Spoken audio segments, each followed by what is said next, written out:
Hi, everyone, and welcome to Behind the Numbers. My name is Dave Bookbinder. I'm a managing director at B. Riley Financial. I'm also the author of the new ROI, Return on Individuals, and this is the show where we dig deeper to understand what matters most in business. You know, they say that people don't quit their jobs, they quit their bosses, and there's a lot of different, we'll call them archetypes for bosses, and we're going to be discussing that today with my guest, Vicky Oliver, who's the author of 6 books about career enhancement, including Bad Bosses, Crazy Coworkers, and Other Office Idiots. Vicky, welcome to Behind the Numbers. Thank you so much for having me. I really appreciate it. It's my pleasure. I'm so excited to jump in here, but before we do, just tell the audience a little bit about you. Absolutely. Hi, everyone. My name is Vicky Oliver. I used to be in the advertising business, and when I was there, I would be interviewing people to come on board, and they wouldn't know anything about me. They wouldn't know about me, the ad agency, our clients, and about 100,000 times I thought to myself, I'm going to have to write about this experience. And one day I did. I wrote about job hunting, and it led to my first book, and that led to the others. That's awesome. Well, I want to jump right in because the title is fascinating. Everybody who's out there watching and listening has had a bad boss, a crazy coworker, and certainly experienced other office idiots. But I want to start with the bosses from hell portion of the book, if you don't mind. And read recently that there seems to be a little bit of a lack of trust emerging around remote employees, where tracking software is being installed on people's computers to monitor their keystrokes and that they're available. So Big Sister, Big Brother is watching. Your chapter is called Big Sister is Watching You. Talk about that. Absolutely. So when Bad Bosses, Crazy Coworkers, and Other Office Idiots was published, Big Sister to me was the type of boss that would kind of walk in all the time, try to see what was on your computer, try to read your to-do list, and sort of monitor and check you. And I feel like this is really true today when people are at home working and their bosses are still trying to monitor them. Even though they're not physically in the office, perhaps, they're still trying to monitor them through tracking software. And this is, one of the reasons I believe that people actually hate their boss, because their bosses just don't trust them. And I think that's terrible. How can you get the best work out of your people if you don't actually trust them? Yeah, 100%. You've got to start with trust. There's another archetype for a boss that you talk about called the Wizard of Oz. Yes, exactly. So again, when the book was published, The Wizard of Oz, and I had several of them in my life in advertising, was the person, a boss who was never there. Now, sometimes there were great reasons why the boss wasn't around. Maybe there were 3 or 4 offices that he or she had to manage, and he might be between like Philadelphia and New York, this type of thing. So the boss wasn't there. Why was that a problem? Well, sometimes you have to get approval from that person. And then if you can't reach them, if they don't reply to phone calls and emails, if you reach out to their assistant and, they're invisible, and work would just stop as we waited for approval from this, invisible person. But today, we are all, I think, Wizard of Oz's in a sense, because if we're working from home, there's a lot of times when we may not be as accountable as we should be. So, in the hybrid model, it's our responsibility if we're workers to be responsible, and it's also, I think, bosses' responsibility to trust us to be so. So we hit on trust on both of those archetypes. So I want to take this conversation just a little bit off the track of the book, but tangentially to talk about the Great Resignation. And let me get your perspective, Vicky. Why do you suppose that happened? Okay, so the pandemic swooped in, right, like a monster. And it came, it was a surprise, and it took people out of their rhythms, and offices had to close, and people could not physically go to the workplace because they would be in danger. And so, experts talk about how long it takes to develop a habit, right? It might take 6 weeks to develop a habit. But we were all collectively shaken out of our work habits for 2.5 years. So for 2.5 years, we did not have to go to work every day physically in the office. We did not have to commute. We did not have to deal with Big Sister looking at us at our monitors until recently. We did not have to deal with the whole office politics, water cooler situation for 2.5 years. That's a huge shift. And instead, we kind of got used to working from our home offices, dealing with our kids, our dogs, our spouses, our significant others, our friends, the phone ringing, all these interruptions, minor interruptions throughout the day, right? And I believe during that time, with no commute, and some of the heinous aspects of being, under the microscope every day removed, we all had a chance to collectively think, how much do I like this job? Do I believe in the mission? Do I believe in what my bosses believe in? Do I even know what the mission of the place is, Or am I basically, an accelerated pencil pusher?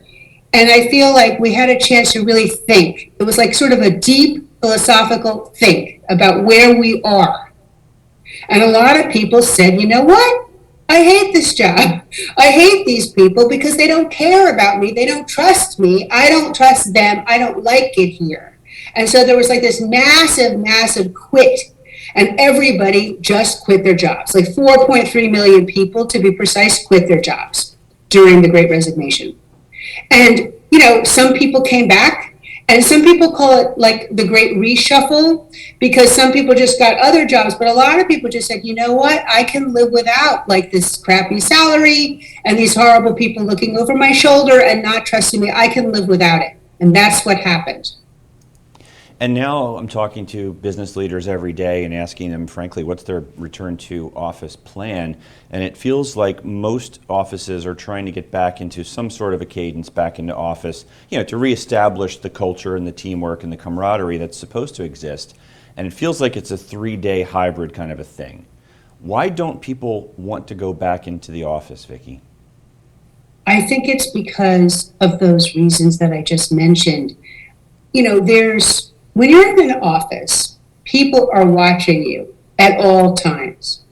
You get off the elevator, you walk in the hallway, maybe you don't say good morning properly, maybe you don't kiss the right butt, maybe you're in a bad mood, or maybe worse, your boss is in a terrible mood, and people are always watching you and thinking and commenting about you and other people. There's like the whole gossip mill too.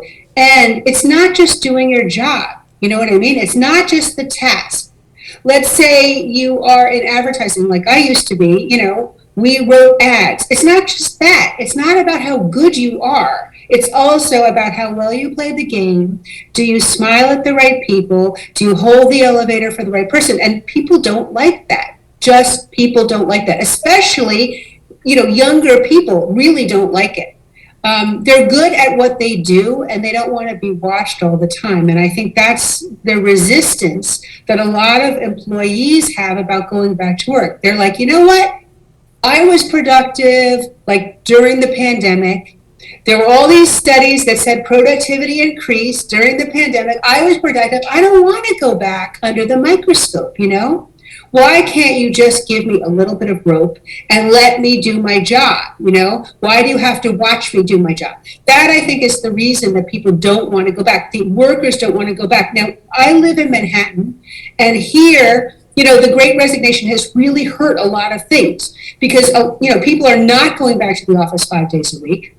Right? It's like a hybrid model. Sometimes they're all back 3 days. Sometimes the 3 days are the same. Sometimes they're not. It's very mixed over here, and that impacts a lot of the businesses, that depend on all those workers going to the office every day. So there's a lot of disruption here in New York City where I live as a result of it. Yeah, Vicky, for folks who are watching and listening, want to learn more about you, how they can connect with you, where they can get your books, what's the best way to do that? Oh, thank you so much. My name is Vicky Oliver, very easy to spell, Vicky Oliver. My website is vickyoliver.com. My books are available on Amazon and in other places where books are sold. And there's also a lot of information on the website in general. There are articles, there's lots and lots of stuff there, radio interviews, etc. that can be helpful, I think. Yeah, a lot of good content there. Be sure to check it out. Vicky, don't go anywhere. We're going to have to take a quick commercial break here. You watching and listening, sit tight. We'll be right back on Behind the Numbers after this quick break.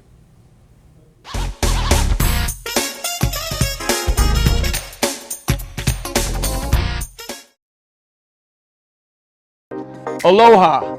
Joe Silva here with Kukua Technologies. I'm excited to see you on Tuesdays on Morning Coffee for our tech tips.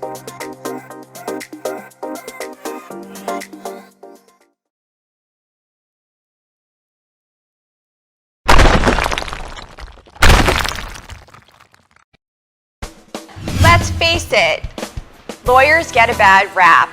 I'm Erin Brucey, host of Legal Breakdown, where we dissect legal topics for the everyday viewer, with a mix of interesting guests to talk about current events and hot legal topics.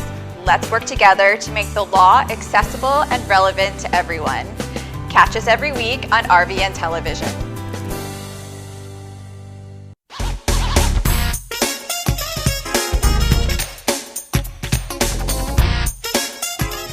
And welcome back to Behind the Numbers. I'm Dave Bookbinder, and today we are talking with Vicky Oliver, who is the author of Bad Bosses, Crazy Coworkers, and Other Office Idiots, and 5 other books. Vicky, I want to pick up where we started with the program and talk about some more archetypes of bad bosses. One that I thought was interesting we can talk about would be the insatiable narcissist. Okay, so according to research, narcissists consist of 2% of the population, and it doesn't sound like very much, like maybe you say, oh, 2%, but the fact is they tend to gravitate to positions of authority. So actually there are a lot of narcissistic bosses. And the thing about a narcissistic boss, in the beginning, the narcissist just cares about what you think about them, all right? So in the beginning of the relationship with a narcissistic boss, it seems to go pretty well because it seems like they are seeking your approval. But then once that approval is established, it quickly turns, and then the narcissistic boss is really only interested in how everything that you do impacts them, how it looks to them. So I wouldn't look to a narcissistic boss to defend your work or to defend you, to stick up for you in any kind of an altercation. They're not going to do that. They only care about themselves. That's what the narcissistic boss is. And that's different from the credit snatching boss. Well, a credit snatcher is, in my opinion, like credit trickles up. Okay, so if you go into an office and you say to yourself, I am going to make my boss look good, that is actually the correct opinion to have because your work will credit up to the boss. The problem with a credit snatching boss is that they don't give you any credit whatsoever. Let's say you come up with this brilliant idea, on how to pitch a new business, and then you win the business based on your idea. They're not going to single you out. They're not going to say, oh, thank you, Vicky, for coming up with that fantastic idea. When they are patted on the back by somebody for the idea, they're just going to sit there and accept it. That's the problem with a credit snatching boss. It's a very particular type of thing, and it's difficult because actually you're there to solve problems. You are there to shine light on your boss. So it can be a problem. It can be a problem. I mean, when it comes around to raises and promotions, like you might not get one if you have a credit snatching boss, Your boss keeps getting raises and promotions, but you don't. That's the problem. Gotcha. I'd be remiss if I didn't ask you, what is the key to getting along with all of these different boss archetypes? Right. Okay, so I designed Bad Bosses, Crazy Coworkers, and Other Office Idiots, like a thesaurus, where you could look up the terrible type of boss that you had, and then figure out how to solve that problem, then put the book away until the next person came, who drives you crazy. So the secret, I think, of getting along with bosses, and probably most people in general, is to not take things so personally. Let things bounce off you. Realize sometimes that it's their problem, not your problem. If you were in an elevator with a guy and he doesn't say hello to you, that's his problem, not your problem.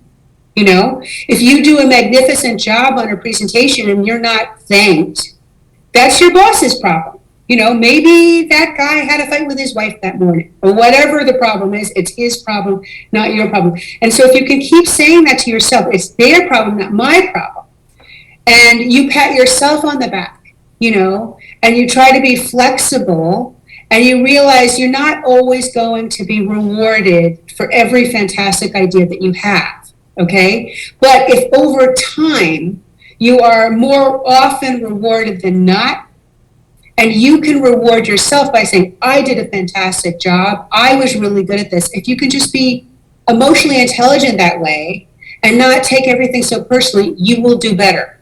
Also, I mean, my research shows that if you can stay at a place, often you will do better just over time if you can stick with where you are. Like, don't just leave the first argument you have with your boss, you know? Sometimes if you stick it out, that person will leave, you know? And now you're in a more senior position, and then you can be promoted. Great advice. So Vicky, curious, has anyone ever reached out to you and said, hey, I read your book and I was that boss? No, nobody ever reached out to me and said that. However, there is a third section in the back of the book that says, what if you are the problem? Okay?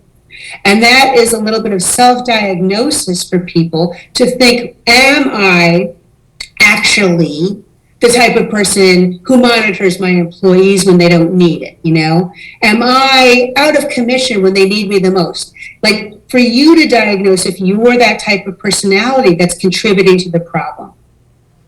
Yeah, Vicky, for anybody who wants to get in touch with you or wants to get copies of your books, where can they do that?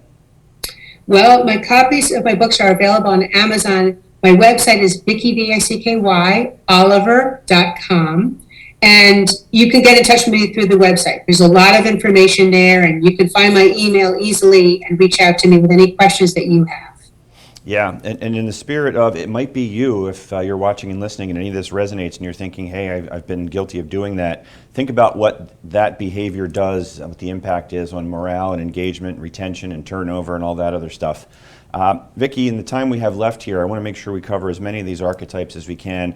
And the next one I wanted to just ask you about is the inherited boss. Talk about that.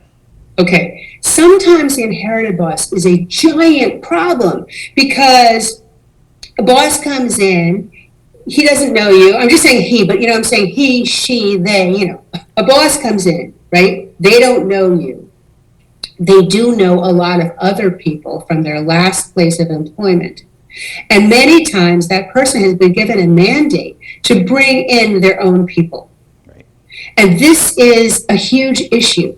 And just let me say from my own experience, do not sit around when you have a new inherited boss, okay? It is your job to get in there, present yourself in the best possible way, show the work that you've been doing, okay? Bring that person in. Don't shut them out because you're on a quick timeline here, okay? Maybe you have a month or two where you have to impress that person, and then that person is going to decide about your future at the company.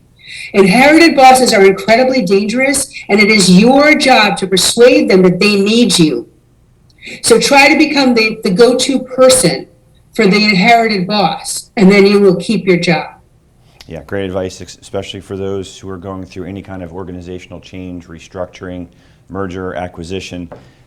Vicky, I hear a lot from folks that they feel that their bosses are bullies. How do we deal with the bully? How do we identify the bully? I think it's probably pretty transparent, but you wrote the book. I'm going to let you answer the question. Okay, so the first thing is that bullies, many of them were childhood bullies in the playground. They're used to bullying people, and the bullying got them to where they are, all right? So it's so tempting to think sometimes, oh, top management doesn't realize that this person is a bully. That's not true, you know? The person got to where he or she is because they bullied, all right? They were able to solve problems at a certain level. And they're used to sort of a jocular, joking, aggressive mode of behavior, all right? And it can be particularly intimidating, I think, if you're female and you're working for a male bully. It can be very intimidating, but regardless, it's always intimidating. It's always a bit intimidating. Suddenly, that person has his or her sights on you. Maybe they are like screaming at you in the hallway, telling you you're dumb, in the hallway, very loudly, so everybody can hear, your humiliation. You're being publicly humiliated in front of your colleagues with this person. That said, I think the worst thing you can do is yell back in the heat of the moment. That is a mistake. Don't ever do that, because the bully is he or she wants you to do that, okay? So if you do that, you're just falling into the bully's trap. What you want to do, I think, is wait for a calm moment, ask to speak to the bully behind closed doors in his or her office. Tell that person that you feel like you're being personally singled out. You don't understand it. You feel bullied. The bully will often have no idea, by the way, that he or she is actually doing that. So I think it's imperative for you to be able to point to specific times, when this happened, in the hallway, in your office, in his office, and go through it in the calmest possible way and say that you feel like you're being bullied. All that said, I would not immediately go to human resources. A lot of times, if you go to human resources with these issues, it becomes worse. Now there are 5 people who are monitoring your behavior, as well as your bosses. In a confrontation between you and your boss will probably win. Seniority often will win, regardless of the truth of the situation. So I think it's better to have a long-term strategy. I would write down the dates, the times, what was said, when you felt bullied, who was there. I would write them down, but I wouldn't really do anything with that until the moment when you have to. Okay, there'll be a moment when you must, then you'll have the ammunition that you need. Interesting. Vicky, we have about 3 minutes to go here, and I want to sneak in one more archetype just because I need to do that here. I want to understand the spin doctor. Everything's rosy. Talk about the spin doctor, boss. Okay. So information is currency, basically, in all companies. Who has the information? And spin doctors realize that there's often a timing aspect to when terrible information must be released. Often a spin doctor will hold on to bad information for a very long time until they must say the truth. So let's say you go to a meeting with a potential client, right? You and the spin doctor go, right? The meeting is horrible, right? You come back. All right, the clients just sat there and wrote notes the whole time, never had eye contact, didn't even thank you guys for coming. Let's just pretend, right? The spin doctor comes back and says, oh, the meeting was fabulous. They were so excited about this. This was wonderful, wonderful. The spin doctor delays saying bad news until the absolute moment when he or she must say the news. This can be very detrimental. Detrimental to the way you're servicing your vendors, your clients. It's just being the opposite of transparent. And it's very, very bad. But a lot of people do it because they want to avoid the anger, potentially, of their bosses and their constituents. So they withhold the information as long as they possibly can. It's really a problem. If you're directly reporting to the spin doctor, it's even more problematical because there's not all that much you can do about it. You don't want to out the person, right? Because then you're like just going flash against your boss. But again, I would try with this, if you have a spin doctor who is a boss, I would try to get other people to come with you into the meetings. Maybe you can have an assistant take minutes during the meetings. And so there's a record of what's actually happening besides what he or she says. Vicky, that's great stuff. Unfortunately, we are out of time here. I wish I could continue this conversation for another half hour or more. Lord knows I've got enough notes to do so. But They're telling me it's time to wrap here. So, Vicky, thank you so much for joining us today on Behind the Numbers. Thank you for having me. It's been a pleasure. We've been talking with Vicky Oliver, who's the author of Bad Bosses, Crazy Coworkers, and Other Office Idiots, and 5 other books. Be sure to check them out on Amazon. And my name is Dave Bookbinder, and I'm the one that my clients turn to when they want to know what their most important assets are worth. You can find me on LinkedIn, Facebook, and Twitter. Please do reach out. I'm always happy to have a conversation. And thank you at home for watching and listening. Really appreciate your participation in the program. Hit the subscribe button. Keep sending those notes. We certainly appreciate it here. That's all for today, folks. We'll see you next time on Behind the Numbers.